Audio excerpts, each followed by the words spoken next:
के वर्मा। आपकी स्क्रीन पर ये जो टॉपिक दिख रहा है आज का, वो है एंशियंट हिस्ट्री का। और एंशियंट हिस्ट्री के अंदर जो भी क्वेश्चंस आपके यूपीपीएससी के अंदर आए हैं, उन सभी क्वेश्चंस को हम यहाँ पर इस पर्टिकुलर वीडियो सेशन के अंदर डिस्कस करेंगे। और ये पूरे क्वेश्चंस जो है हम 2 पार्ट्स के अंदर कवर करेंगे। This is the part 1 of this particular series, और इसको हम करेंगे पार्ट 2 के अंदर। ठीक है, 2 पार्ट्स के अंदर इसे हम कवर करेंगे। एंड 2013 से 2023 तक के क्वेश्चंस को हम यहाँ पर देखेंगे। लगभग यहाँ पर आपको 50-60 क्वेश्चंस आपको इंडियन एंशियंट हिस्ट्री के देखने को मिलेंगे। ठीक है, तो चलिए बढ़ते हैं अपने सॉल्यूशन की तरफ, क्वेश्चंस की तरफ। सो हमारा यहाँ पर फर्स्ट क्वेश्चन है, Milind पन्नो is in the form of dialogue between the king Milind and the Buddhist saint, and the dialogue was concerned सेंट वॉस। यहाँ पर जो सेंट कौन है उनके बारे में बताना है। मिलिंद पन्नो राजा मिलिंद और एक बौद्ध संत के बीच में संवाद के रूप में है। यह किस संत के संबंध में है ये पूछा गया है। तो यहाँ पर जो संबंध रहेगा वो रहेगा नागसेन का। That is option number D होगा क्वेश्चन का करेक्ट आंसर। ठीक है, अब यहाँ पर अगर जो हम बात करें तो नागसेन तो हो गया हमारा करेक्ट आंसर। नेक्स्ट हम यहाँ पर बात करते हैं अगर जो नागार्जुन के बारे में।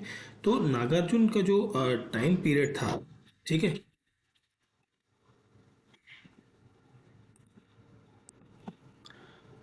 तो जो नागार्जुन का टाइम पीरियड था वो था लगभग 150 से लेकर 150 टू 230 सीई, इसके बीच में इनका टाइम पीरियड था।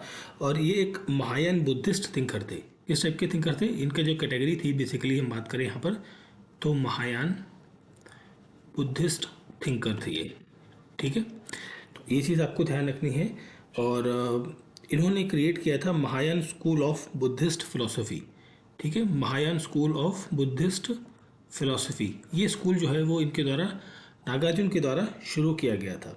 ठीक है, एंड यहाँ पर कुमारिल भट्ट का जो नाम लिखा हुआ है, ठीक है, कुमारिल भट्ट ने जो एक, ये भी एक हिंदू फिलोसोफर थे और इन्होंने जो स्कूल शुरू किया था बेसिकली, ये स्कॉलर थे बेसिकली यहाँ पर। और इनका स्कूल के नाम था, कभी कभी पूछ लेते हैं, तो मीमांसा स्कूल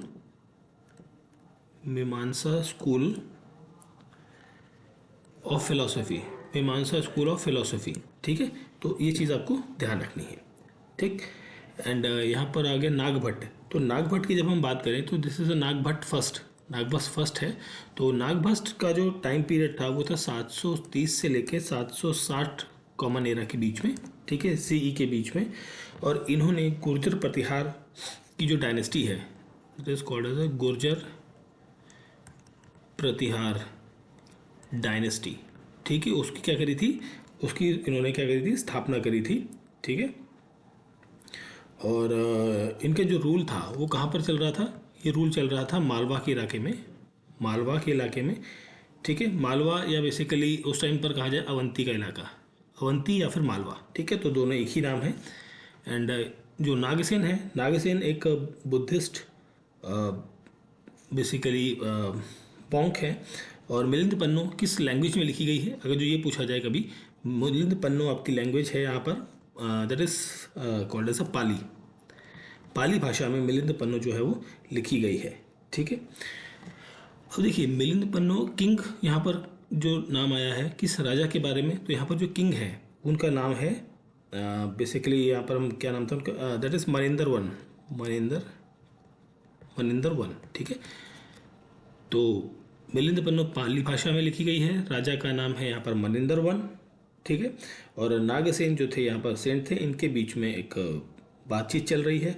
और मिलिंद जो राजा थे महेंद्र वन, ये एक इंडो ग्रीक रूलर थे बेसिकली ऑफ बक्तीरिया एक जगह हुआ करती थी वहाँ कर। ठीक है, तो यहाँ पर क्वेश्चन का करेक्ट आंसर मिलेगा आपको ऑप्शन नंबर सी।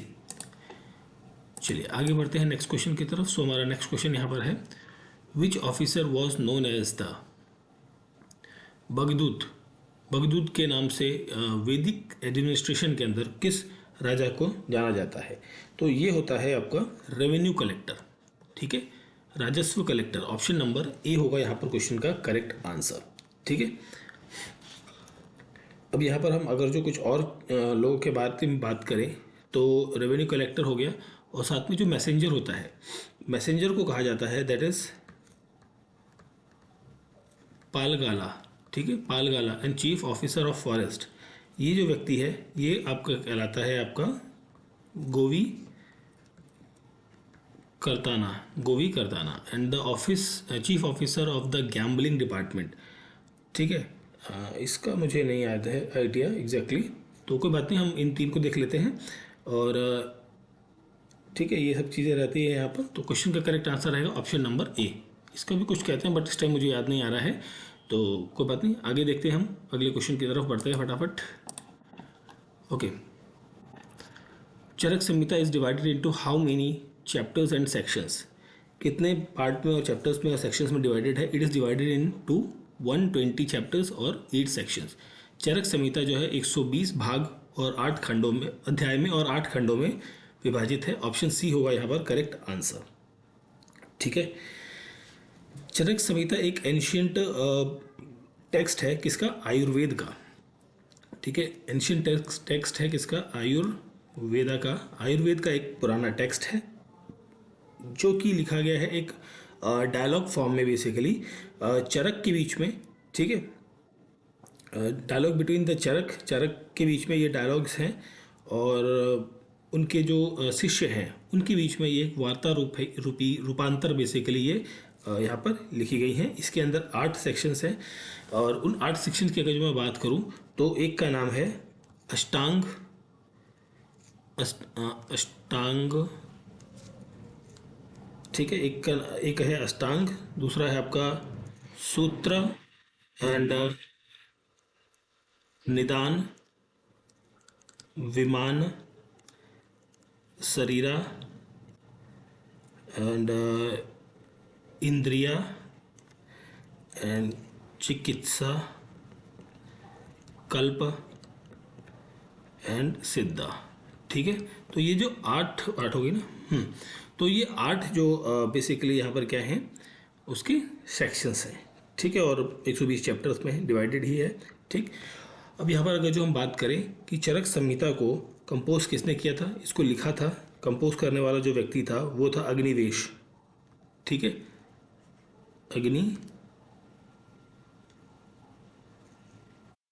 वेश, ठीक है, अग्निवेश इसने कंपोज किया था और इसको बाद में एडिट करने वाला जो व्यक्ति है वो है चरक, ठीक है। और एक होती है बुक आपकी जिसका नाम है सुश्रुत संहिता, सुश्रुत संहिता, ठीक है, संहिता। और इस बुक को लिखने वाला जो व्यक्ति था वो था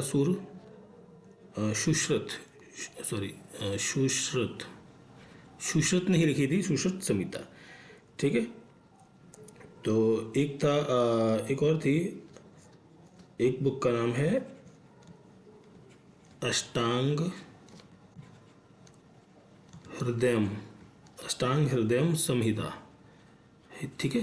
तो ये जो बुक है अष्टांग हृदयम संहिता, इसे कंपोज करने वाला था व्यक्ति वाघभट्ट, बाणभट्ट नहीं है, ये वाघभट्ट है, ठीक है।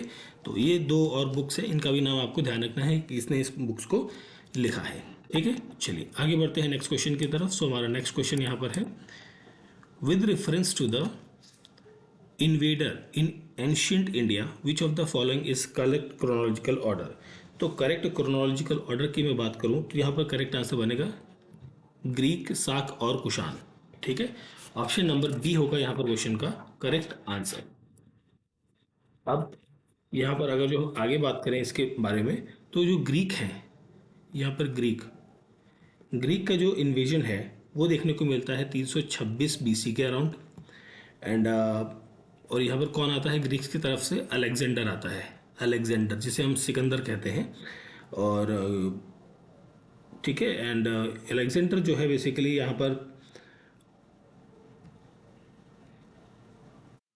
क्या कहते हैं इसे,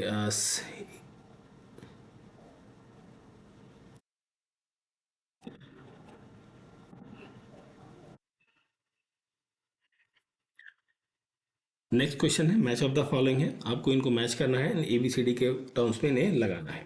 तो देखिए सबसे पहले आपको यहाँ पर दी गई हैं, ये क्या है? ये है आर्कोलॉजिकल साइट्स, आर्कोलॉजिकल साइट्स हैं ये, और ये किन प्लेसेस पर हैं उसके बारे में आपको ये बताना है, ठीक है। तो सबसे पहले है निवासा, निवासा आपको देखने को मिलेगा इन कर्नाटका के अंदर, एंड इसमपुर आपको देखने को मिलेगा। नहीं, एक सेकेंड,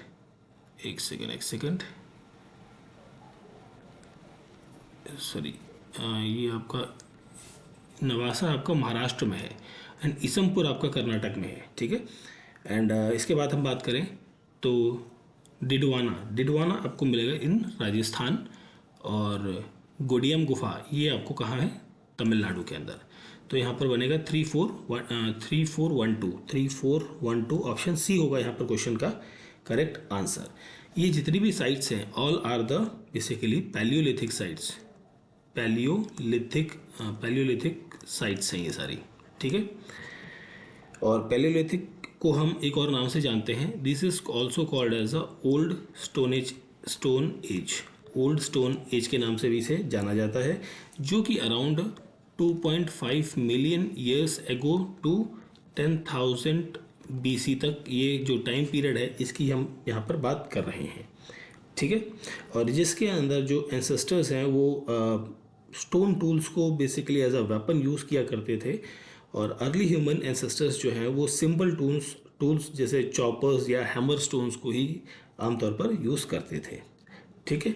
अगर जो हम यहाँ पर अब थोड़ा सा और डिटेल में जाएं तो जो निवासा है, निवासा जैसे हमने बात कर ली है कहाँ पर है, ये महाराष्ट्र में है, और महाराष्ट्र के साथ साथ ये मिडिल पैलियोलिथिक साइट को दर्शाता है, ठीक है। एंड इसमपुर आपका कर्नाटक में है, और ये आपको दिखाता है किस पीरियड का बात करें तो ये लोअर पैलियोलिथिक साइट है आपकी एक। एंड डिडवाना आपका राजस्थान के अंदर है, तो this is the Palaeolithic site, ये भी आपका पैलियोलिथिक साइट है, ठीक है। इसका कोई वो प्रॉपर डिवीजन में नहीं मिला है। एंड गुडियम जो गुफा है ये आपका तमिलनाडु के अंदर, ये भी आपका एक पैलियोलिथिक साइट है, ठीक है, गुडियम केव्स। तो क्वेश्चन का करेक्ट आंसर आपको मिलेगा है ऑप्शन नंबर सी। फिर हम बढ़ते हैं अपने अगले क्वेश्चन की तरफ। सो हमारा नेक्स्ट क्वेश्चन है यहाँ पर, हु इज़ खातिरदार। खातिरदार कौन है यहाँ पर? खातिरदार होता है डिस्पैचर ऑफ रॉयल डिक्रीज, यह शाही फरमान का प्रेषक। ऑप्शन नंबर बी होगा यहाँ पर करेक्ट आंसर। तो खातिरदार एक ये यूज किया जाता है बेसिकली एक वो कहते हैं ना कि ऑफिशियल के लिए, डिनोटेड ऑफिशियल के लिए, जो कि रिस्पॉन्सिबल होता है कि जो राज दरबार से या जो ऊपर से ऑर्डर आया है उसको पब्लिक तक पहुंचाया जाए, ठीक है। मतलब एक होता है ना कि एग्जीक्यूटिव, आज की टर्म में अगर जो बात करें तो जो एग्जीक्यूटिव ऑफिसर है वो होता था खातिरदार, ठीक है। तो ये चीज़ आपको आई होप सो क्लियर हो गई होगी। एक टर्म आता है यहाँ पर साकिरदार, ठीक है, नहीं सिकदार कहते हैं इसे, ठीक है। सिकदार जो होता है वो चीफ ऑफिसर होता है किसका? परगना का चीफ ऑफिसर होता है ये व्यक्ति, ठीक है। तो यहाँ पर तो क्वेश्चन का करेक्ट आंसर हो गया ऑप्शन नंबर बी। आगे बढ़ते हैं हम अपने अगले क्वेश्चन की तरफ। सो हमारा नेक्स्ट क्वेश्चन यहाँ पर है, eastern boundary of Harappan culture is indicated by which of the following. So it is indicated by the eastern की हम बात कर रहे हैं तो that is Alamgirpur. Option number B होगा यहाँ पर क्वेश्चन का करेक्ट आंसर, ठीक है। आलमगीरपुर डिटरमाइन करता है eastern frontier of the Harappan culture को, और ये प्रेजेंट डे कहाँ पर लोकेटेड है? It is located in the Uttar Pradesh, ठीक है। उत्तर प्रदेश में मेरठ जो जगह है आपकी, वहाँ पर आपको ये देखने को मिलेगी ये साइट पर्टिकुलरली, ठीक है। और यहाँ पर जो है कई सारे एविडेंसेस देखने को मिलते हैं, जैसे पॉटरी है, सील है, स्ट्रक्चर्स हैं, ये सारी चीज़ें आपको यहाँ पर मिलती हैं, ठीक है। एंड अब हम बात करें अगर जो, तो देखिए ये आप इस तरीके से नॉर्थ साउथ ईस्ट वेस्ट आप रख सकते हैं। तो देखिए ईस्टर्न पेरिफेरी पे आपको मिल गया है आलमगीरपुर, ठीक है। तो ये चीज़ आपको पता लग गई है, ठीक। वेस्टर्न की हम बात करें तो यहाँ पर है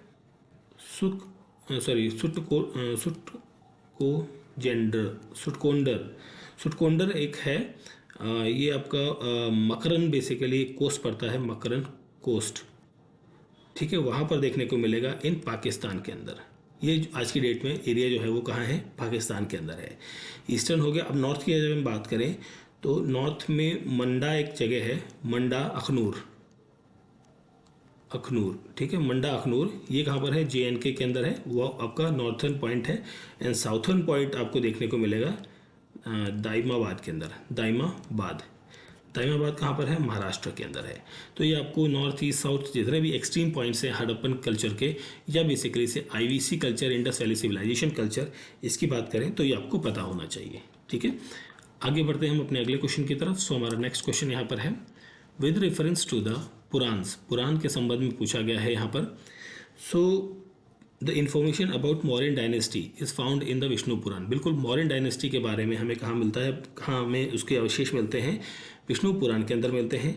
ठीक है, और विष्णु पुराण जो है आपका, ये प्रोवाइड करता है हमें 18 जनपद के बारे में, 18 जो जनपद हैं, जनपद, ठीक है, महाजनपद बेसिकली, नॉट जनपद, 18 महाजनपद जो है, नहीं सॉरी 18 महापुराण, क्या बोल रहा हूँ मैं, जनपद नहीं है, गलत बोल रहा हूँ। ठीक है, सॉरी 18 जो महापुराण हैं वो रिटर्न लिखे गए बेसिकली। विष्णु पुराण जो है वो आपका 18 महापुराण को मिलाकर बनता है, और ये महापुराण जो है वो किसने लिखे हैं? वेद व्यास ने लिखे हैं, वेद व्यास। ठीक है, मैं जनपद बोल रहा था, ठीक है, इसको ज़रा ठीक कर लीजिएगा, वेद व्यास के द्वारा लिखे गए हैं। और इसके अंदर मॉडर्न डायनेस्टीज़ के बारे में, उनके रूलर्स के बारे में, और उनका जो कंट्रीब्यूशन है इंडियन हिस्ट्री के अंदर, उसके बारे में लिखा गया है। ठीक है, और एक है वायु पुराण। वायु पुराण जो है वो thrown light on the Gupta governance system. ठीक है, तो ये भी आपका करेक्ट है। वायु पुराण जो है आपका गुप्ता डायनेस्टी के जो एडमिनिस्ट्रेशन है, उसका प्रशासन रहा है, पॉलिटिकल सिस्टम रहा है, उसके बारे में हमें बताता है। तो दोनों करेक्ट हैं, that means option number A होगा करेक्ट आंसर। इसके साथ साथ एक आता है मत्स्य पुराण, मत्स्य पुराण, मत्स्य पुराण। ठीक है, तो मत्स्य पुराण जो है ये ओल्डेस्ट है। ठीक है, ये आपका आंध्रा के अंदर जो एक डायनेस्टी थी, सतवाहना डायनेस्टी, सतवाहना डायनेस्टी। ठीक है, सतवाहना डायनेस्टी के बारे में ये यहाँ पर इसके अंदर मेंशन्ड है, उनके इम्पैक्ट के बारे में, सोशल इम्पैक्ट या सोसाइटी का जो इम्पैक्ट था सतवाहना डायनेस्टी का, और एंशिएंट हिस्ट्री के अंदर जो भी उसका रोल है, वो सारी चीज़ें यहाँ पर हम मेंशन है मत्स्य पुराण के अंदर। तो इसको आप कंपाइल ऐसे कर सकते हैं, Vishnu Purana, Mauryan dynasty, Matsya dynasty, Satavahana dynasty, sorry Matsya Purana, Satavahana dynasty, and the Vayu Purana is related with the Gupta period. ठीक है, तो यहाँ पर क्वेश्चन का करेक्ट आंसर आपको मिल गया है ऑप्शन नंबर ए। आगे बढ़ते हैं हम अपने अगले क्वेश्चन की तरफ। सो हमारा नेक्स्ट क्वेश्चन यहाँ पर है which of the following pair school of thought profit are correctly matched. तो स्कूल ऑफ थॉट्स में कौन सा करेक्टली मैच्ड है आपको ये बताना है। तो एक मिनट, इनके हाँ सॉरी करेक्टली बताना है आपको। ठीक है, तो देखिए यहाँ पर अगर जो मैं बात करूँ तो 6 स्कूल ऑफ फिलोसफीज आपको देखने को मिलते हैं। कितने स्कूल, सॉरी क्या हो गया, ओके, आपको यहाँ पर 6 स्कूल ऑफ फिलोसफी देखने को मिलते हैं। तो उनमें से जो सबसे पहला है, एक है न्याय, ठीक है, जो कि गौतम, बेसिकली यहाँ पर हम बात करें गौतम के द्वारा उसके वर्णन किया गया है। ठीक है, एंड देन है उत्तर मीमांसा। ठीक, इसका वर्णन जो है, या वेदांता बेसिकली इसे कहा जाता है, वेदांता, उत्तर मीमांसा और वेदांता दोनों एक ही नाम है।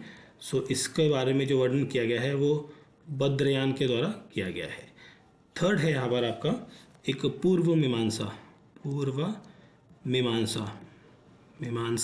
ठीक है, तो इसका जो वर्णन है वो महर्षि जैमिनी के द्वारा किया गया है। एंड फोर्थ वन है हमारा यहाँ पर वैशे, दैट इज इसको एक बार लिखते हैं यहाँ पे। फोर्थ जो है आपका ये, दैट इज वैशेषिका। ठीक है, तो इसका वर्णन जो है वो महर्षि कन्नड़ के द्वारा किया गया है। ये हो गए 4, और 5वां है हमारा यहाँ पर सामाख्य का जो है वो है कपिल मुनि। ठीक है, एंड लास्ट यहाँ पर जो है योग का, और ये है योगा बेसिकली ये है पतंजलि। ठीक है, तो ये है स्कूल ऑफ फिलोसफीज। ठीक है, और उनके सद और दर्शन के बारे में हमने यहाँ बात करी।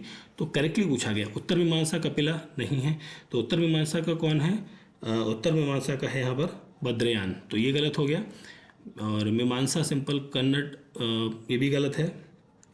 एंड न्याय मीमांसा गौतम ये करेक्ट है। तो दैट इज ऑप्शन सी होगा यहाँ पर क्वेश्चन का करेक्ट आंसर। ठीक है, तो ये 6 के 6 आपको ध्यान रखने हैं, ये 6 के 6 इंपॉर्टेंट हैं सारे के सारे। आगे बढ़ते हैं क्वेश्चन नंबर, सॉरी नंबर नहीं है बट जो भी क्वेश्चन है हमारा यहाँ पर, with reference to the Chandragupta second which of the following statement is correct one. ठीक है, तो यहाँ पर हम बात करें तो पहला है the strong evidence in the context of साक विक्ट्री। साक victory is the silver coin of his kingdom. बिल्कुल, जब सिल्वर कॉइन जो है चंद्रगुप्त सेकंड ने लॉन्च किए थे या इंट्रोड्यूस किए थे, वो अपनी याद पे किए थे, मतलब उन्होंने एक जंग जीती थी। और जंग कहाँ पर जीती थी? Against the Malwa. मालवा के अगेंस्ट जो ये जंग जीती थी। और बेसिकली जो पार्ट है आज की डेट में, जो पार्ट हुआ करता था साक का, साक डायनेस्टी का यहाँ पर रूल हुआ करता था, उसको जीता था किसने? चंद्रगुप्त सेकंड ने। ठीक है, और ये बेसिकली मालवा का जो एरिया हम जिसकी बात कर रहे हैं that is called as Gujarat का जो एरिया है, बेसिकली वहाँ पर हम बात कर रहे हैं। और उसके एवज में यहाँ पर कॉइन्स इशू करे गए थे, जो कि कॉइन्स किसके थे? कॉइन्स थे सिल्वर के। और वहाँ पर सिल्वर का जो कॉइन था, हर कॉइन का जो वेट था वो अबाउट 33 ग्रेन्स था। 33 ग्रेन्स का वेट यहाँ पर देखने को मिलता है। ठीक है, और बेसिकली सिंबल ऑफ, यहाँ पर इस कॉइन के ऊपर एक सिंबल देखने को मिलेगा। और सिंबल था यहाँ पर किसका? सिंबल था यहाँ पर किसका? गरुड़ का।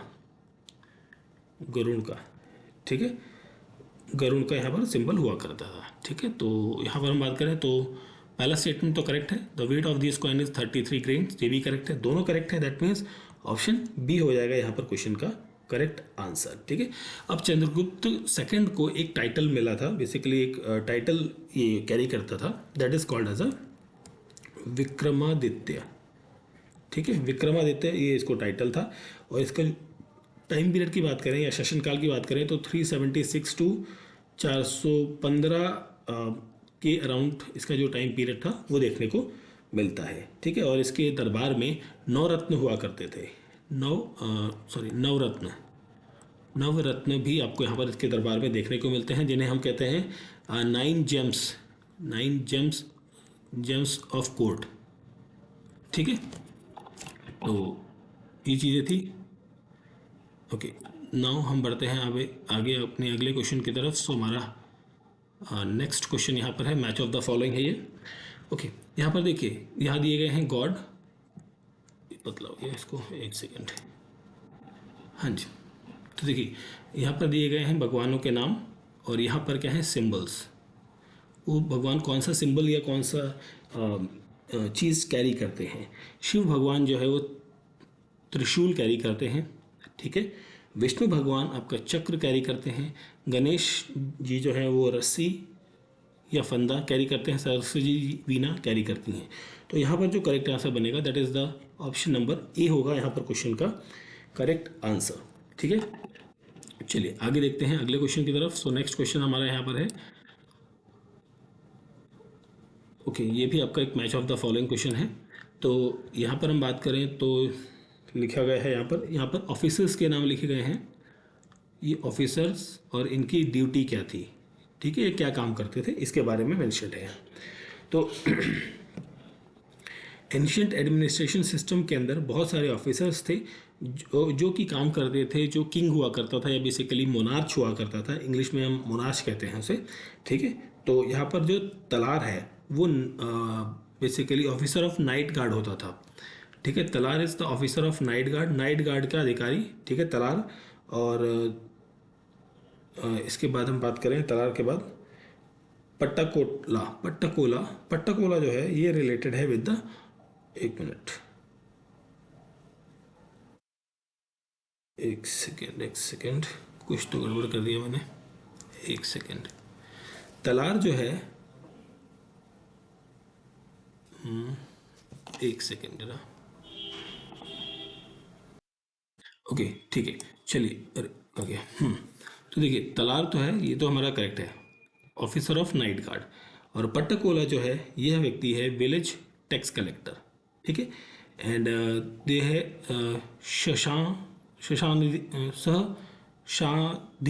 शशाधिपति ये जो पोस्ट है बेसिकली ये थी बात करें यहाँ पर ये एक पुलिस ऑफिसर की पोस्ट थी। गार्ड ऑफ ऑक्ट्रियल नहीं, गार्ड ऑफ ऑक्ट्रियल तो ये होगा बलाद, दैट इज बालादीप। बालादीप इज द गार्ड ऑफ चुंगी का पहरी बेसिकली ऑक्ट्रियल, ठीक है। और ये जो होगा ये होगा ऑफिसर ऑफ चेस्ट। एक मिनट, यहाँ पर कुछ तो गड़बड़ हो गया है। ये जो टर्म है यहाँ पर, ये टर्म गड़बड़ है यहाँ पर। तो देखो शशादी परी यहाँ पर सेकंड ऑप्शन में जाएगा, तो ये जो टर्म है ये गलत लिखा गया है शायद, ठीक है। तो यहाँ पर जो टर्म होना चाहिए वो होना चाहिए पुलिस ऑफिसर का, पुलिस ऑफिसर, ठीक है, या फिर आपका जुडिशियल, ठीक है। ये टर्म आपका कुछ गड़बड़ है, तो ये रहेगा आपका सॉल्यूशन इस पर्टिकुलर मैच का, ठीक है। कई बार वो क्वेश्चन में कुछ गड़बड़ हो जाती है, ठीक है। चलिए आगे देखते हैं।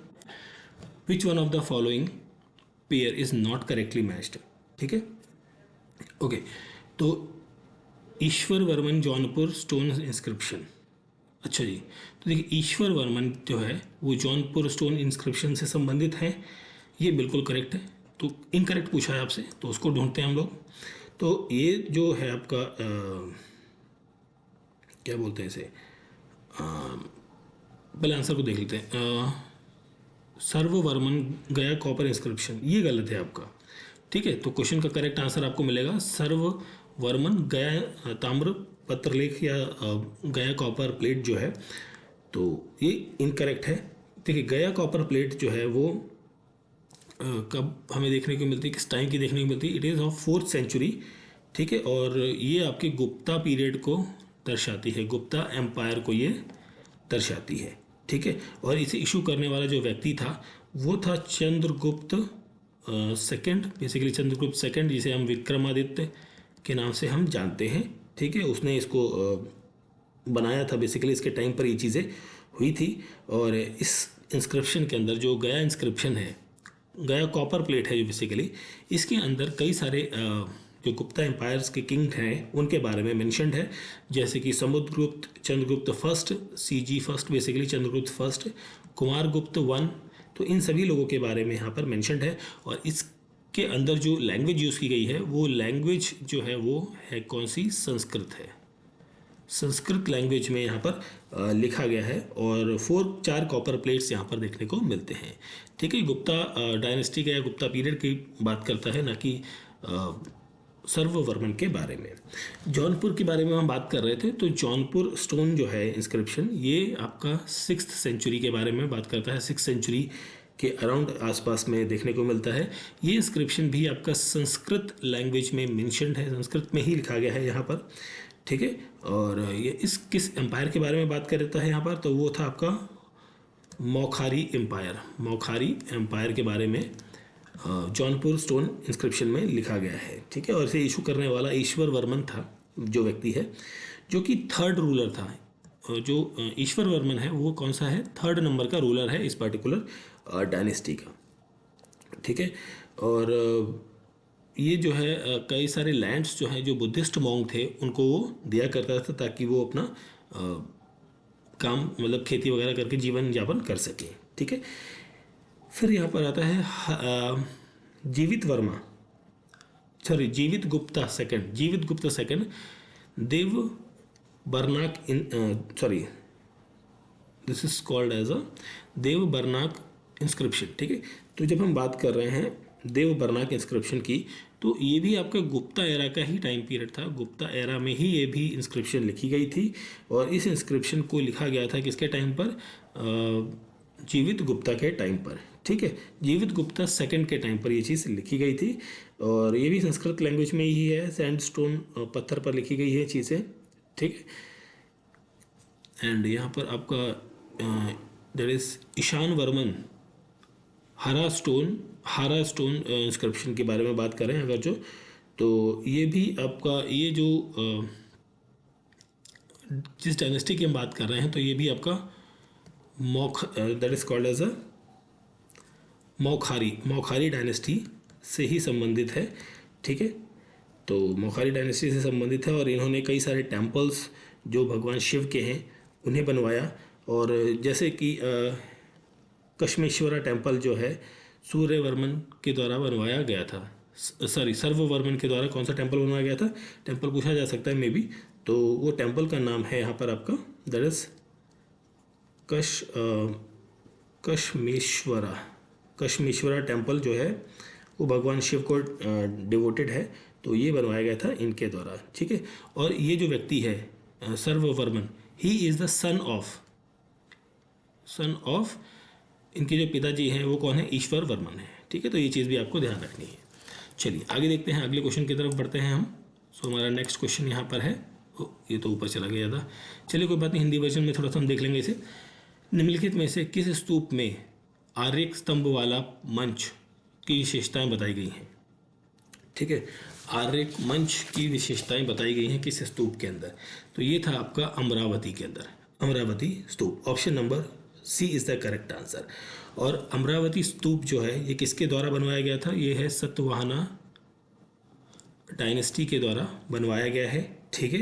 ये स्तूप के अंदर ब्रिक्स भी यूज़ की गई हैं एंड स्टोन भी यूज़ किया गया, स्टोन की फेंसिंग करी गई है, ठीक है। और प्रदक्षिणा पथ यहाँ पर बनाया गया है। प्रदक्षिणा पथ क्या होता है, जो जैसे टेम्पल होता है तो टेम्पल के चारों तरफ जो परिक्रमा करते हैं that is called as a प्रदक्षिणा पथ, तो ये उसके द्वारा वहाँ पर बना है, ठीक है। एंड ये एक प्लेटफॉर्म जो आर्यक पिलर का है, ठीक। तो यहाँ पर इस पर्टिकुलर साइट को, जो आर्यक पिलर्स की जो बेसिकली साइट है, ये वर्ल्ड यूनेस्को साइट में, यूनेस्को वर्ल्ड हेरिटेज साइट के अंदर भी कंसीडर की गई है इस स्तूप को, ठीक है। अमरावती स्तूप की हम बात कर रहे हैं जहाँ पर, ठीक है। इसके बाद अगर जो हम बात करें यहाँ पर बोध गया स्तूप की, तो क्वेश्चन का करेक्ट आंसर तो मिल गया आपका ऑप्शन नंबर सी। बोध गया स्तूप जो है ये एक पुराना इंपॉर्टेंट बुद्धिस्ट साइट है वर्ल्ड की, दुनिया की, जहाँ पर गौतम बुद्ध को क्या मिला था, एनलाइटमेंट प्राप्त हुई थी, मोक्ष प्राप्त हुआ था, ठीक है। और स्तूप जो है वो थर्ड सेंचुरी में लगभग बनवाया गया था, किसके द्वारा, किंग अशोक के द्वारा, ठीक है। और दैट इज घंटशाला बेसिकली स्तूप जो है ये दैट इज इक्ष्वाकु डायनेस्टी के द्वारा ये बनवाया गया था इन द आंध्र प्रदेश के अंदर, ठीक है। एंड नागार्जुन कोंडा स्तूप, ये स्तूप जो है वो थर्ड सेंचुरी में बनता है और इसे भी यही डायनेस्टी बनवाती है, ठीक है। तो क्वेश्चन का करेक्ट आंसर मिलेगा आपको ऑप्शन नंबर सी। आगे बढ़ते हैं हम अपने अगले क्वेश्चन की तरफ। सो हमारा नेक्स्ट क्वेश्चन है, which of the following rock edict of Ashok speaks of religious synthesis, ठीक है। ओके, अब देखिए सबसे पहले तो यहाँ पर मैं आंसर बताता हूँ, फिर हम बाकी सारी चीज़ों के बारे में बात करेंगे। तो सबसे पहले यहाँ पर क्वेश्चन का करेक्ट आंसर होगा रॉक एडिक्ट 12, ठीक है, जो रिलीजियस सिंथेसिस के बारे में बात करता है। अब देखिए यहाँ पर सबसे पहले आप बात करेंगे रॉक एडिक्ट फर्स्ट की। तो फर्स्ट के अंदर जो चीज़ें मेंशन्ड हैं ये प्रमोट करता है या prohibit, not promote, that is prohibit करता है किसको, एनिमल शेल्टर को, एनिमल स्लेटर को, मतलब जो मवेशी हैं, जानवर हैं, गाय हो गई या स्पेशली गाय भैंसे या ये सब चीज़ें बेसिकली जो एनिमल को हार्म करने वाली चीज़ें हैं या ह्यूमन बींग को बेसिकली एक तरीके से उनको प्रोहिबिट करने वाली चीज़ें जो है वो यहाँ पर रॉक एडिक्ट 1 में मेंशन्ड है। रॉक एडिक्ट 2 की बात करें तो इसके अंदर प्रमोट किया गया है प्रिंसिपल ऑफ धम्म को, प्रमोट करता है ये किसको, प्रिंसिपल ऑफ धम्म को, ठीक है। तो जो कि बेसिकली यहाँ पर बात करी जाती है कि नॉन वायलेंस, कंपैशन, सभी जीवों की तरफ रखना है। तो रॉक एडिक्ट 3 की हम बात करें यहाँ पर साथ ही साथ, तो इसके अंदर एनकरेज किया गया है टू फॉलो प्रिंसिपल ऑफ धम्म के प्रिंसिपल्स को फॉलो करना है, ठीक है। 4th रॉक एडिक्ट है, इसके अंदर प्रोहिबिट किया गया किलिंग ऑफ एनिमल सेक्रीफाइस, जो होता है ना, जानवरों की बलि दी जाती है, एनिमल सेक्रीफाइस को प्रोहिबिट किया गया है। 5th जो रॉक एडिक्ट है ये प्रमोट करता है कंस्ट्रक्शन ऑफ रेस्ट हाउस को, मतलब जो बचा हुआ घर है, वेल है, हॉस्पिटल्स हैं, जो ट्रैवलर्स के लिए या बीमारों के लिए हेल्पफुल हो सकता है, उनको कंस्ट्रक्ट करने की बात यहाँ पर कही गई है। ठीक है, कंस्ट्रक्शन ऑफ रेस्ट हाउस का मतलब जो जिनके पास घर नहीं है ना, जिनके पास जो लोग बाहर सड़कों पर रहते हैं, तो उनके लिए घर बनाने का, हॉस्पिटल बनाने का, इस सब चीज़ों के बारे में यहाँ पर मेंशन किया गया है। रॉक एडिक्ट 6 के बारे में हम बात करें तो ये एनकरेज करता है पीपल को कि वो जो है काइंड रहें, मतलब काइंड रहें to their parents and teachers. ठीक है, टीचर्स और जो अपने बड़े हैं, शिक्षक हैं, परिवार वाले हैं, उनके तरफ जो है वो काइंड बने रहें, इसके बारे में मेंशन करता है। रॉक एडिक्ट 7 की हम बात करें तो ये प्रमोट करता है किसको, it promotes the education. Education को प्रमोट करता है किसके बीच में, बच्चों के बीच में, चिल्ड्रंस के बीच में, एंड वेलफेयर ऑफ वुमेंस के बारे में बात करता है। वुमेंस की वेलफेयर के बारे में यहाँ पर भी डिस्कशन किया जाता है। 8th रॉक एडिक्ट जो है, it describes the Ashok pilgrimage. Ashok का जो पिलग्रिमेज है उसके बारे में, पिलग्रिमेज, ठीक है, उसके बारे में यहाँ पर ये मेंशन करता है रॉक एडिक्ट 8। यहाँ पर हम बात करते हैं फिर आगे 9 के बारे में। रॉक एडिक्ट 9 ये प्रमोट करता है practice of tolerance and non violence को। ठीक है, रॉक एडिक्ट 10 ये आपका इनकरेज करता है कि पीपल्स जो हैं वो क्या रहें, ऑनेस्ट रहें। ठीक है, ऑनेस्ट रहें, ट्रूथफुल रहें for dealing with the other, मतलब किसी के साथ बेईमानी वगैरह ये सब चीज़ें ना करें। ठीक है, तो रॉक एडिक्ट 11 आ जाता है फिर। तो ये आपका यूज़ करता है कि ये बात करता है कि प्रमोट करना है किसको, not promote, that is prohibit करना है, प्रोहिबिट करना है यूज़ ऑफ टॉर्चर को। ठीक है, और क्रूअल पनिशमेंट मतलब जो एक था ना दयनीय वो देना है सज़ा, कठोर सज़ा, उसको प्रोहिबिट करने की बात करता है। रॉक एडिक्ट 12 हमने बात कर ली है, रिलीजियस बिलीफ के बारे में, यहाँ पर यूनिवर्सल धर्म के बारे में यहाँ पर बात करी गई है। और लास्ट आता है हमारा रॉक एडिक्ट 13। ये किसके बारे में बात करता है, it describes about the Ashok की विक्ट्री के बारे में। ठीक है, अशोक की विक्ट्री के बारे में यहाँ पर बात करता है कि जब वो कालिंगा का जो इलाका है उसको जीता था। ठीक है, उसके बारे में यहाँ बात करता है। और उसके बाद कालिंगा को जीतने के बाद वो बुद्धिज़्म जो है वो अपना लेता है, अडॉप्ट कर लेता है। कौन, अशोक। ठीक है, तो ये 13 जो रॉक एडिक्ट्स की जो मेन पॉइंट्स है वो मैंने आपके साथ डिस्कस किए हैं। आपको इन सभी को ध्यान रखना है। ठीक है, कौन सा कब पूछ लिया जाए तो no idea, at least basic idea आपको होना चाहिए कि कौन सा वाला पार्ट किसके बारे में बात करता है। चलिए आगे बढ़ते हैं।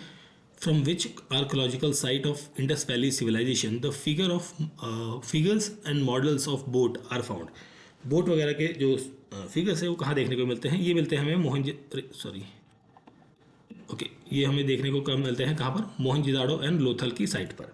ठीक है, तो मोहनजोदाड़ो जो आज की डेट में कहाँ पर है, इन पाकिस्तान के अंदर है। ये बेसिकली रिवर रावी के नियर बाई आपको ये साइट देखने को मिलेगी। यहाँ पर छोटे और बॉटम, मतलब छोटे फ्लैट बॉटम जो बोट्स हैं टेराकोटा के, वो देखने को मिलते हैं, जो कि लगभग 10 सेंटीमीटर लंबे हैं, सिंगल मास्ट के बने हैं, और लोथल के अंदर देखने को मिलते हैं। Lothal is also called as IVC के टाइम पर इसे मैनचेस्टर भी कहा जाता था, मैनचेस्टर ऑफ गुजरात। ठीक है, तो ऑप्शन नंबर सी होगा यहाँ पर क्वेश्चन का करेक्ट आंसर। चलिए आगे देखते हैं। ये आपका match of the following question आ गया एक। तो यहाँ पर फिलॉसफीज दी गई हैं, फिलोसोफर दिए गए हैं, और उनकी फिलॉसफीज क्या हैं उसके बारे में बात कही गई है। ठीक है, ओके। तो देखिए रामानुज जो है, रामानुज का जो संबंध है, ये संबंध है आपका विशिष्ट दैवत के साथ। ए का 4 जाएगा आपका। ठीक है, एंड ए का 4 है तो ऑप्शन तो मिल गया आपको, ऑप्शन नंबर ए। बाकी भी हम देख लेते हैं, दैट इज माधवाचार्य। माधवाचार्य का संबंध है किसके साथ में, दैत्व सिद्धांत के साथ। और निम्बार्क का संबंध जो है वो है आपका द्वैत के साथ। ठीक है, एंड वल्लभाचार्य का संबंध आपका है शुद्ध द्वैत के साथ में। ठीक है, तो यहाँ पर आपका ऑप्शन नंबर ए हो जाएगा क्वेश्चन का करेक्ट आंसर। आगे बढ़ते हैं हम अपने अगले क्वेश्चन की तरफ। सो हमारा नेक्स्ट क्वेश्चन यहाँ पर है, ये भी आपका नॉट करेक्टली मैच बताना है आप प्लेसेस में। ठीक है, तो यहाँ पर आपको दिए गए हैं तीर्थांकर्स और आगे दिया गया है आपका जो उनके प्लेस हैं जहाँ पर उनको निर्वाण प्राप्त हुआ है। ठीक है, तो निर्वाहन प्लेसेस बेसिकली है, निर्वाणा प्लेसेस। ठीक है, तो देखिए 24 तीर्थांकर हुए हैं। ये हम बात कर रहे हैं किसके बारे में, जैन धर्म के बारे में, जैनिज्म के बारे में। तो यहाँ पर ऋषभ पंथ जो हैं, ठीक है, तो इनका जो स्थान था वो था आपका अष्टपद। ये तो बिल्कुल करेक्ट है आपका।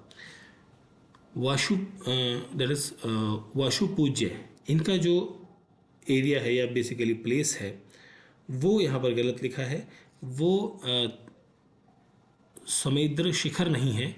ठीक है, और इसकी जगह यहाँ पर होता करेक्ट आंसर में, अगर जो हम बात करें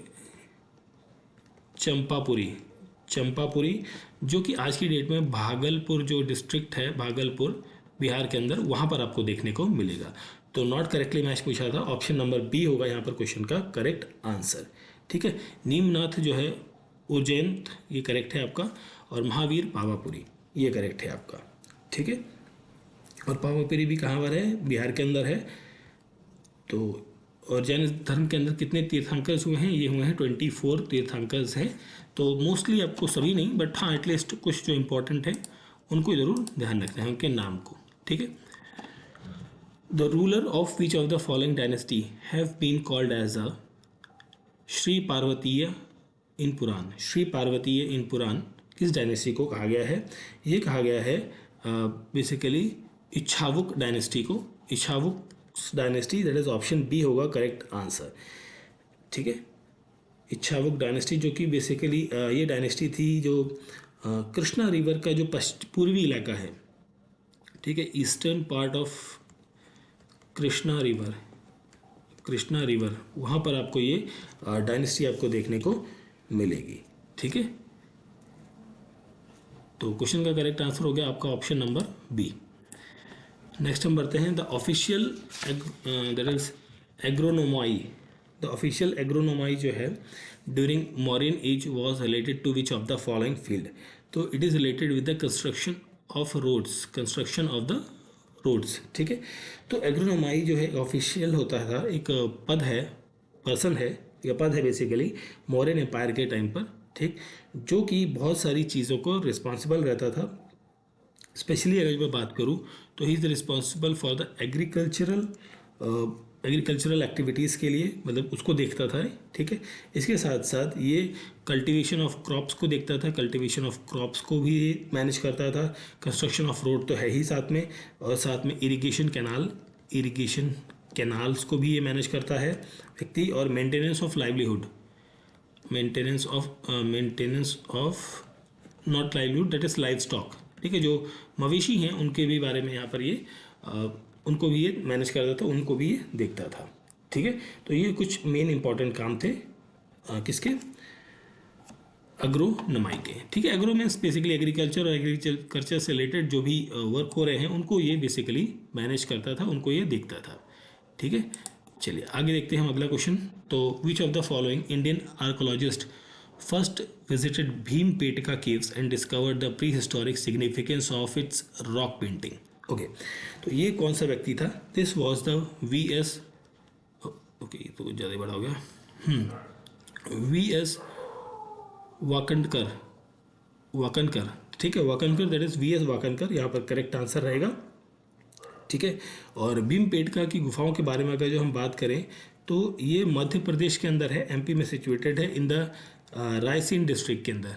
रायसेन डिस्ट्रिक्ट जो है मध्य प्रदेश का, वहाँ पर ये सिचुएटेड है, और ये यूनेस्को की वर्ल्ड हेरिटेज साइट के अंदर भी इनको लिस्टेड है। बेसिकली ये 2003 में इनको वर्ल्ड हेरिटेज साइट डिक्लेयर किया गया था। ठीक है, तो ऑप्शन नंबर हो जाएगा हमारा सी यहाँ पर क्वेश्चन का करेक्ट आंसर। नेक्स्ट है हमारा मैच ऑफ द फॉलोइंग। तो यहाँ पर आपको महाजनपद दिए गए हैं एक तो, और दूसरा है कैपिटल्स, उन महाजनपद के कैपिटल्स क्या क्या हैं। ठीक, चलिए इसे देखते हैं। पहले मत्स्य जो महाजनपद है उसकी जो कैपिटल है दैट इज विराटनगर। ठीक है, ए का 3 जाएगा, ठीक। एंड हम बात करें कुरु, कुरु की जो आपकी कैपिटल है दैट इज इंद्रप्रस्थ। सूरसेन की कैपिटल जो है वो है मथुरा, और अस्मक की कैपिटल है पटोली। तो यहाँ पर क्वेश्चन का करेक्ट आंसर मिलेगा आपको ऑप्शन नंबर सी, ठीक है। इसके साथ साथ एक कुछ और प्लेसेस के नाम भी हम लोग डिस्कस कर लेते हैं, जैसे एक है खम्बोज, खम्बोज, ठीक है। खम्बोज जो कैपिटल सॉरी महाजनपद है, उसकी जो कैपिटल है दैट इज राजपुरा, ठीक है, राजपुरा, ठीक है। एंड और एक यहाँ पर आता है गंधार, गंधार जो जनपद है उसकी जो कैपिटल है that is called as Takshashila, Takshashila university Takshashila, ठीक है। छेदी, छेदी है आपका, तो इसकी जो कैपिटल है that is called as Suktimati, Suktimati, ठीक है। मगध, मगध भी आता है यहाँ पर। मगध की हम बात करें तो मगध जो है वो है गिरिवराज, गिरिवराज, ठीक है। तो कोसला, कोसला, ठीक है। कोसला जो आपका महाजनपद है इसकी है श्रावस्ती, ठीक है। अवंती आता है फिर साथ में अवंती। तो अवंती जो महाजनपद है इसकी कैपिटल जो है वो है उज्जैन, दैट इज उज्जैन, ठीक है। एंड वत्स भी आता है यहाँ पर एक वस्ता, वत्स सॉरी नॉट वस्ता, दैट इज वत्स, वत्स, ठीक है। वत्स महाजनपद जो है वो उसकी कैपिटल है कौशाम्बी, ठीक है। तो एक आता है माला, दैट इज कैपिटल यहाँ पर मिलेगी कुशीनगर, कुशीनगर, ठीक है। एंड ठीक है, तो और भी कई सारे हैं, तो ये कुछ इंपॉर्टेंट हैं जिनको हमने यहाँ पर डिस्कस किया है। तो इन नामों को भी आपको क्या है थोड़ा सा याद रखना है और रिवाइज करते रहना है। आगे बढ़ते हैं हम अपने अगले match of the following question की तरफ। तो यहाँ पर आपको दी गई है एक सेकेंड, हाँ जी। तो यहाँ पर आपको दिए गए हैं यूनियन टेरिटरीज एंड स्टेट्स क्यों लिखा गया भाई यहाँ पे, एक सेकेंड, अच्छा ओके। यूनियन टेरिटरी स्टेट तो इधर का हो गया, ये क्या है, ये है हड़प्पन साइट्स, ठीक है। This is Harappan sites, these are the Harappan sites, और ये कहाँ पर हैं ये बताना है आपको, ठीक है। तो चलिए देखिए, बालू जो है ये आपका इंडस वैली सिविलाइजेशन की साइट है जो कि हरियाणा में लोकेटेड है। और हरियाणा में भी हम मोस्ट स्पेसिफिकली की बात करें तो कैथल एक जगह है जो कैथल, वहाँ पर आपको ये देखने को मिलती है। मांडा जो है ये आपका कहाँ पर है, Manda is located in the north most area में है, that is in Jammu and Kashmir के अंदर। पदरी जो है ये गुजरात के अंदर है, और उल्लास आपका उत्तर प्रदेश के अंदर देखने को मिलेगा। और उत्तर प्रदेश में सहारनपुर, सहारनपुर जो डिस्ट्रिक्ट है वहां पर आपको ये साइट देखने को मिलती है, ठीक है। तो क्वेश्चन का करेक्ट आंसर आपको मिलेगा option number D, option D होगा क्वेश्चन का करेक्ट आंसर। इसके अलावा भी अगर जो हम बात करें तो थोड़ा सा और देख लेते हैं। यहाँ पर हड़प्पा की जो साइट है वो कहाँ पर है आपका, सहीवाल डिस्ट्रिक्ट के अंदर है, सहीवाल डिस्ट्रिक्ट जो कि पंजाब प्रांत का हिस्सा है, और जो कि कहाँ पर है आज की डेट में पाकिस्तान के अंदर है, ठीक है। मोहनजोदाड़ो, मोहनजोदाड़ो, ठीक है, दारो, ये आपका लरकाना डिस्ट्रिक्ट के अंदर है, लरकाना डिस्ट्रिक्ट ये भी कहाँ पर है, बेसिकली सिंध के अंदर है, सिंध का एरिया है। और ये भी कहाँ पर है आज की डेट में पाकिस्तान के अंदर आता है। राखी गढ़ी, राखी गढ़ी, ठीक है। राखी गढ़ी आपका कहाँ मिलेगा, ये हिसार के अंदर है, और हिसार कहाँ पर है, हरियाणा के अंदर है। एंड धोलावीरा, धोलावीरा, ठीक है। धोलावीरा जो साइट है this is related with the Kutch, ठीक है, that is in Gujarat. And यहाँ पर है लोथल, लोथल ये आपका अहमदाबाद में, that is in also in Gujarat. इसके साथ साथ अगर जो मैं यहाँ पर बात करूँ तो एक है कालीबंगन, बंगन, कालीबंगन साइट जो है ये आपको गंगानगर डिस्ट्रिक्ट में मिलेगी, गंगानगर डिस्ट्रिक्ट के अंदर जो कि इन राजस्थान के अंदर है। एंड यहाँ पर आपको बनावली, बनावली जो साइट है ये देखने को मिलेगी कहाँ पर, that is in Hisar district के अंदर, again in Haryana. And Surkotada, Surkotada, ठीक है, ये साइट जो है ये आपको कच्छ के अंदर मिलेगी, कच्छ दैट इज इन गुजरात, ठीक है। एंड आलमगीरपुर, आलमगीरपुर ये आपको मिलेगी कहाँ पर, मेरठ में, मेरठ कहाँ है, उत्तर प्रदेश के अंदर है आपका। एक साइट और रह गई जूनी, दैट इज जूनी कुरान। जूनी कुरान एक जगह है, ये कहाँ पर है, कच्छ के अंदर है, दैट इज इन गुजरात। तो ये कुछ इंपॉर्टेंट हड़प्पन साइट्स हैं और उनकी लोकेशंस हैं, उनके स्टेट्स एंड डिस्ट्रिक्ट्स हैं जो हमने यहाँ पर डिस्कस किए हैं। ठीक है, तो उनको भी आपको थोड़ा सा रिवाइज करते रहना है। चलिए आगे देखते हैं अपने अगले क्वेश्चन की तरफ। सो इंडस वैली सिविलाइजेशंस दी गई हैं और आपको क्या मैच करना है, किस टाइप का यहाँ पर सिविलाइजेशन रही है। ठीक है, Indus valley civilization is related with the agriculture, sorry not urban, not agriculture, that is urban civilization. ठीक है, लेटर वैदिक सोसाइटी जो है ये आपकी कृषि प्रधान या कृषि संबंधित सोसाइटी देखने को मिलती है। ऋग्वैदिक सोसाइटी आपकी ये पेस्टोरल सोसाइटी है, ग्रामोद्य, और मिडिवल जो है पीरियड ये आपका लैंड लॉर्डिज्म से रिलेटेड संबंधित है, भूमि प्रभुत्ता से संबंधित है। तो यहाँ पर जो करेक्ट मैच बनेगा that will be the option number D. Option D होगा यहाँ पर क्वेश्चन का करेक्ट आंसर। ठीक है, चलिए आगे बढ़ते हैं हम अपने अगले क्वेश्चन की तरफ। सो नेक्स्ट क्वेश्चन ये भी मैच ऑफ द फॉलोइंग है आपका, Jaimini. Okay, Jaimini is related with the north India. ठीक है, उसके बाद हम बात करते हैं कि ये सब क्या चीज़ें हैं। दैट इज बारह बल्यूट। बारह बल्यूट ये है आपका महाराष्ट्र से संबंधित, और Mirasi, Mirasi is related with the Tamil Nadu, and अडेब, अडेब is related with the Karnataka. तो क्वेश्चन का करेक्ट आंसर मिलेगा आपका ऑप्शन नंबर डी। ठीक है, अब जैमिनी सिस्टम देखिए, जब हम बात करते हैं यहाँ पर जैमिनी सिस्टम की, जजमानी, नो सॉरी जैमिनी नहीं, जजमानी है, मैं जैमिनी बोल गया था, sorry for that, that is called as jajmani. तो जजमानी सिस्टम जो है ये traditional economic and social system है नॉर्थ इंडिया के अंदर। ठीक है, जो डिफरेंट कास्ट को लिंक करता है एक दूसरे के साथ में। ठीक है, फॉर द म्यूचुअल एक्सचेंज के लिए। ठीक है, ये नॉर्थ इंडिया के अंदर यूज़ किया जाता है, बेसिकली कास्ट सिस्टम एक तरीके से। और दूसरा है बारह ब्लूट्स, ये आपका traditional caste based labour system है महाराष्ट्र में। और मिसारी जो है ये आपका एक लैंड ओनरशिप सिस्टम है इंडिया के अंदर, जो कि हायरार्की सिस्टम पर बेस्ड है, हायरार्किकल सक्सेशन के बेस पर। मतलब अगर जो किसी की कोई लैंड है तो वो उसके मरने के बाद उसके बेटों को जाएगी, इस तरीके का जो सिस्टम है ये तमिलनाडु में मिरासी कहलाता है। ठीक है, अडेब जो है ये एक exchange of basically land owner and service provider system है कर्नाटका के अंदर। मतलब अगर जो लैंड ओनर जो है वो खेत देता है किसी को, तो कहता है कि भाई खेती करो और अनाज हमें दो, हम कुछ उसके एवरेज में पैसा या अनाज आपको देंगे। तो ये वाला जो सिस्टम है ये यहाँ पर देखने को मिलता है। तो ऑप्शन डी होगा यहाँ पर क्वेश्चन का करेक्ट आंसर।